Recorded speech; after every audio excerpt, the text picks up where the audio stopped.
Des discussions cruciales se tiennent à Moscou entre Vladimir Poutine et Xi Jinping, marquant un tournant dans les relations russo-chinoises. Ce sommet, qui réunit les deux puissances, s'inscrit dans un contexte international tendu et témoigne d'une volonté d'approfondir leur coopération. Poutine a affirmé qu'il était essentiel d'examiner en détail les modalités pratiques de cette coopération. Les négociations, principalement à huis clos, ont permis aux dirigeants de présenter leurs plans pour l'avenir. Ces échanges ont été qualifiés d'approfondis et significatifs, soulignant l'efficacité des gouvernements russes et chinois dans leurs efforts communs. Les échanges commerciaux entre les deux pays atteignent des niveaux records, mais Poutine a insisté sur le fait que cela ne constitue pas une limite. Les deux nations visent à maintenir cette dynamique positive, notamment dans le secteur énergétique, qui reste le moteur de leurs relations.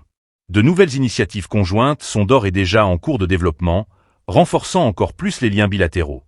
Un des points saillants de cette rencontre a été l'annonce par Poutine de la conclusion d'un accord sur la promotion et la protection mutuelle des investissements. La Russie est désormais le premier importateur mondial de voitures chinoises, un signe fort de l'intégration économique croissante entre les deux pays. De plus, Moscou a exprimé sa volonté d'élargir la gamme de produits agricoles russes disponibles en Chine. La modernisation des infrastructures de transport est également à l'ordre du jour. Poutine a assuré que son pays créerait des conditions favorables aux entreprises chinoises, saluant par ailleurs la relocalisation d'installations de production chinoise sur le sol russe. Ces développements illustrent la volonté des deux nations de renforcer leur partenariat économique et de créer un environnement propice à l'investissement. Xi Jinping a souligné que les relations entre la Russie et la Chine maintiennent une dynamique saine et ascendante, fruit des efforts conjoints des deux gouvernements. Avant cette rencontre, il était arrivé à Moscou la veille, dans le cadre d'une visite qui durera jusqu'au 10 mai, date à laquelle il participera aux célébrations du jour de la victoire.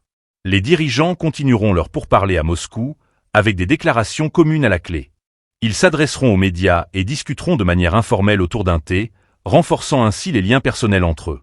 Xi Jinping est également attendu en tant qu'invité d'honneur du défilé de la victoire sur la place rouge, prévu le 9 mai. Moscou anticipe la présence de 27 dirigeants étrangers lors de cet événement, soulignant l'importance de cette célébration sur la scène internationale.